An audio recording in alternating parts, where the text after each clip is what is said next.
Hello class, welcome back. आज तो बहुत ही प्रॉब्लम हो रही है लेक्चर रिकॉर्ड करने में। एंड आई होप आप लोग पढ़ रहे हो। अब इतनी मुसीबत में उठा रही हो आपके लिए, तो कम से कम पढ़ाई तो कीजिए आप लोग। मुझे एक किसी का भी क्वेश्चन मिले नहीं है अभी तक चेकिंग के लिए। चलिए स्टार्ट करते हैं। हम मूवमेंट के बारे में पढ़ रहे थे, नॉन कोऑपरेशन मूवमेंट। तो movement started with the middle class participation in the city. अब इसका मैं थोड़ा रिकैप दे देती हूँ क्या हो रहा था। जो सिटीज़ में थे लोग, वो क्या कर रहे थे, वो स्कूल नहीं जाना है, गवर्नमेंट ऑफिस यूज़ नहीं करने हैं, ये सारी चीज़ें कर रहे थे। ठीक है, ये सारी चीज़ें वो क्यों कर रहे थे? ताकि गवर्नमेंट को वो बायकॉट कर सके। बायकॉट करके मतलब गवर्नमेंट का विरोध कर सके। ठीक है, बस काउंसिल इलेक्शन में पार्टिसिपेशन जस्टिस पार्टी ने किया था और किसी पार्टी ने काउंसिल इलेक्शन में भी पार्टिसिपेट नहीं किया था। फिर जो गवर्नमेंट, जो बाहर से चीज़ें आया करती थी, मतलब लंदन से जो चीज़ें आया करती थी, जैसे कि लिकर हो गया, कपड़े हो गए, उनका भी विरोध किया जाने लगता था।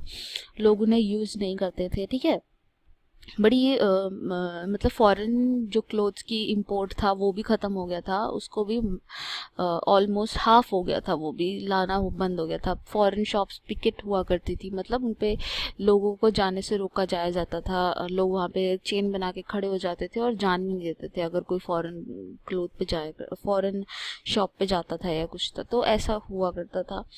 फिर इसमें जो गांधी जी थे, उन्होंने बोला था कि अपने खुद के बनाए हुए, मतलब यहाँ इंडियन मेड कपड़े पहनो।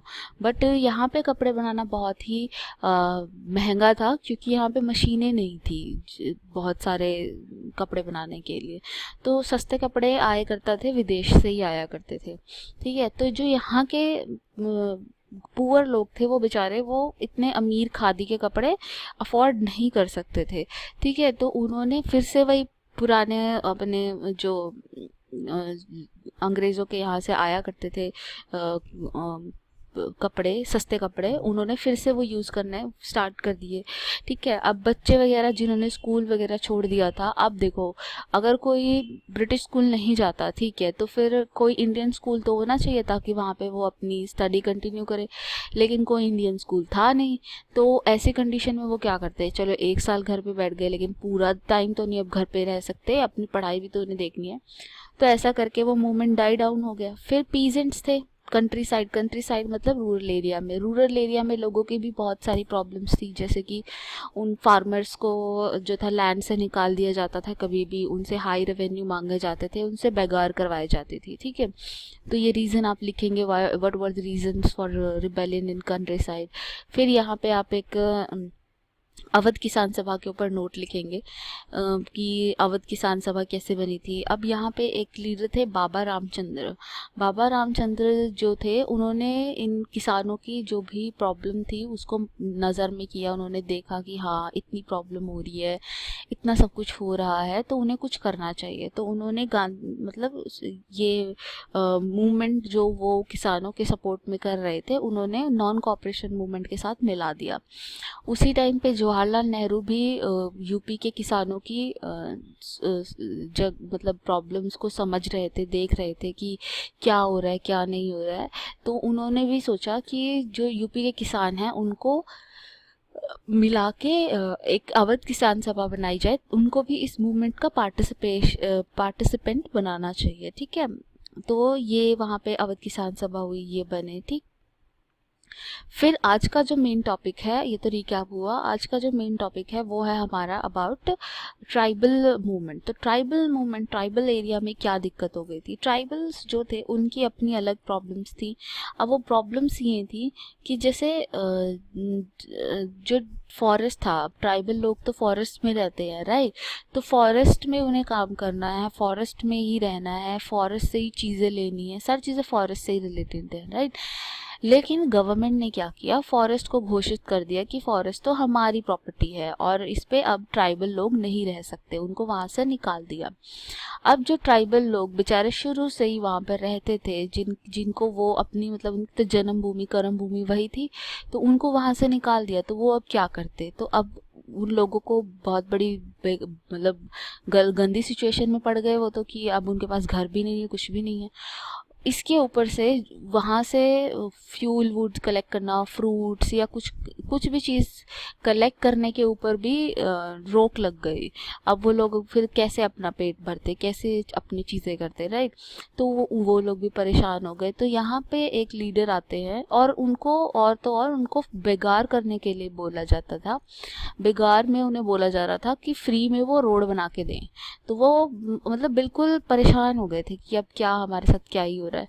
फिर उनके एक लीडर थे अलूरी सीताराम राजू। अलूरी सीताराम राजू ने जो एक काइंड ऑफ मसीहा बन के आए, वो उन्होंने क्लेम किया, क्योंकि देखो मैक्सिमम जनता जो थी अनपढ़ थी, तो वो लोग ये पढ़ी लिखी बातें तो नहीं समझ पाते। तो जो ये लीडर हुआ करते थे, ये थोड़ा ऐसे ही क्लेम किया करते थे कि मेरे को भगवान ने भेजा है और मेरे पास बहुत सारी पावर्स हैं, ताकि लोग उनके उनके साथ हो जाए, उनका सपोर्ट करे। तो इन्होंने भी ऐसा ही किया। इन्होंने बोला कि इनके पास बहुत सारी पावर्स हैं, ये लोगों के जो दुख हैं वो ठीक कर सकते हैं, उनको अगर कोई बीमारी है तो उसको हील कर सकते हैं। मतलब इन्होंने ऐसी पावर कि मेरे पास पावर है, ये क्लेम करना स्टार्ट किया। लोग इनके साथ हो गए। लेकिन ये जो थे सीताराम राजू, ये गांधी जी के बहुत बड़े सपोर्टर थे। तो इन्होंने नॉन कॉपरेशन मूवमेंट में ट्राइबल लोगों को भी डालने की कोशिश करी, इनकलकेट करने की कोशिश करी, ठीक है। बट इनका और गांधी जी का डिफरेंस एक थोड़ा सा ये था कि जो गांधी जी थे वो नॉन वायलेंस में बिलीव करते थे कि वायलेंस तो होना ही नहीं चाहिए। लेकिन जो सीताराम राजू थे वो बोलते थे कि वायलेंस के बिना हमें आज़ादी मिल ही नहीं सकती, ठीक है। तो वो वायलेंस में बिलीव करते थे। तो गुरिल्ला वॉरफेयर उन्होंने बहुत किया। उनके ट्राइब्स ने गुरिल्ला वॉरफेयर जो होता है वो होता है एक वॉरफेयर जिसमें आप कोई बस जो हाथ में आ रहा है मार पिटाई चालू हो रखी है, कोई ऐसे एटिकेट्स मतलब जैसे लड़ाई के रूल्स रेगुलेशन ऐसा कुछ नहीं है, आपको बस फाइटिंग चल रही है। ऐसे गुरिल्ला वॉरफेयर छुप छुप के पत्थर फेंक दिया, ये कर दिया, वो कर दिया, ऐसे चलता है, ठीक है।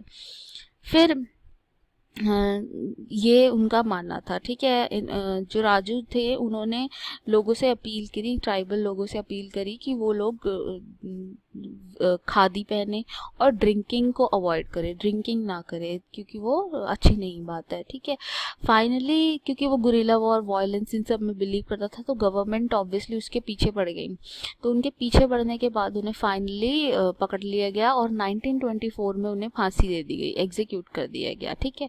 और तब से जो सीताराम राजू है वो वहाँ की फोक स्टोरीज मतलब लोक कथाओं में बहुत बड़े हीरो हैं।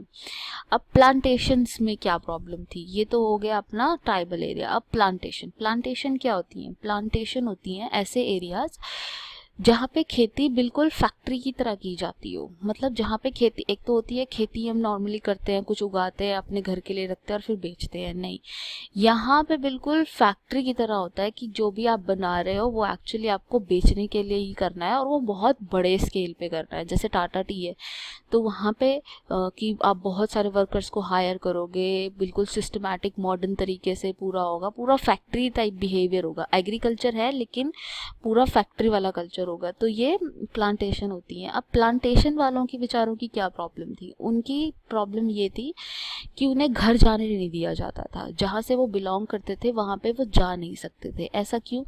उन्हें प्लांट में ही रहने का आदेश था। ऐसा क्यों? क्योंकि एक एक्ट था, इमाइग्रेशन एक्ट। उस एक्ट के तहत इन लोगों को अपने गांव जाने की कोई इजाज़त नहीं थी, ठीक है। अब ये लोग परेशान हो जाते थे कि मतलब कहीं भी हमें आने जाने की इजाज़त नहीं है, उनको सिर्फ वहीं उन्हीं प्लांटेशन में पड़े रहना है। तो उन्हें बहुत दिक्कत होती थी, बहुत प्रॉब्लम फील होती थी। तो फिर क्या हुआ? फिर जब उन्होंने ये नॉन कॉपरेशन मूवमेंट के बारे में सुना तो उन्होंने इस बात को इंटरप्रेट किया कि अब तो नॉन कॉपरेशन मूवमेंट है तो हम तो अपने घर जाएंगे, क्योंकि हम भी गवर्नमेंट के साथ अब कॉपरेट नहीं करना चाहते, तो घर जाएंगे। तो ये लोग निकल तो आए वहाँ से, प्लांटेशन से निकल तो आए, लेकिन आगे क्या हुआ? प्रॉब्लम ये हुई, आगे रेलवे स्ट्राइक भी चालू थी और स्टीमर स्ट्राइक्स भी चालू थी। अगर जाने के ही साधन बंद पड़ जाएंगे तो ये लोग अपने घर कैसे जाएंगे? रेलवे वगैरह बंद हो गई, कुछ चल नहीं रहा था, तो ये लोग कैसे अपने घर जाते? तो फाइनली क्या हुआ? पुलिस ने इनको पकड़ लिया और बहुत ही ब्रूटली इनको मारा पीटा। तो ये मूवमेंट भी वहाँ पे भी मतलब ऐसा हो गया। देन उसके बाद जो कांग्रेस थी उसने मूवमेंट का विजन जो था वो कम्प्लीटली डिफाइन नहीं किया था कि एक्चुअली ये मूवमेंट होना कैसे चाहिए, कैसे कौन कौन लोग क्या करेंगे। हर सेक्शन के बारे में कुछ ज़्यादा क्लियर पिक्चर थी नहीं कि प्लांटेशन वालों को क्या करना चाहिए या किसी को क्या करना चाहिए। सब लोग जो उनका मन आ रहा था वो वैसे बिहेव कर रहे थे। तो ये होना स्टार्ट हो गया। फिर क्या हुआ, फिर यूपी की एक चोरी चोरा इंसिडेंट दिखाया जा रहा है, जो यहाँ पिक्चर दिखाई जा रही है। वहाँ पे ये इंसिडेंट जो था ये तो बिल्कुल मतलब उसने मूवमेंट ही ख़त्म कर दिया।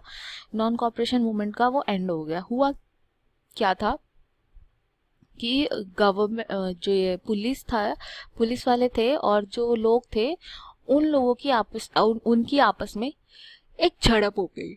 उस झड़प के दौरान जो जनता थी वो बहुत अग्रेसिव हो गई, वो बहुत ज़्यादा वायलेंस पे उतर आई। जब वो बहुत वायलेंस पे उतर आई तो उन्होंने क्या किया, उन्होंने पुलिस चौकी को तो आग लगा ही दी। वहाँ से जब लोग बाहर भाग के निकल रहे थे तो उन लोगों को पकड़ पकड़ के अंदर फेंक दिया। मतलब पुलिस वालों को बहुत ब्रूटली मारा गया, बहुत ज़्यादा ब्रूटली उन्हें जला दिया गया। तो गांधी जी को जब इस इंसिडेंट के बारे में पता चला कि ऐसा हुआ है और नॉन वायलेंस का पालन नहीं हुआ, तो वो बहुत आहत हुए और उन्होंने इस मूवमेंट को ख़त्म करने का घोषणा कर दी। तो 5 फरवरी 1922, 5 फरवरी 1922 को यह मूवमेंट आखिरकार ख़त्म हो गया विद द चोरी चोरा incident. So now the questions are, write a note on the Swaraj plantation. What was the Immigration Act of 1859? Okay, and then what was the चोरी चोरा इंसिडेंट? ये आप लिखेंगे अपने कॉपीज में आज। एंड एक और क्वेश्चन लिखेंगे, right the short note on the tribal movement. Right the short note on tribal movement in the hill of Andhra Pradesh, in the hills of Andhra Pradesh. Okay, और कोई डाउट है? आप लोगों ने बिल्कुल अपना काम चेक नहीं करवाया है मुझसे, और प्लीज़ अपना काम करिए और भेजिए मुझे। और कोई डाउट है तो let me know. Thank you.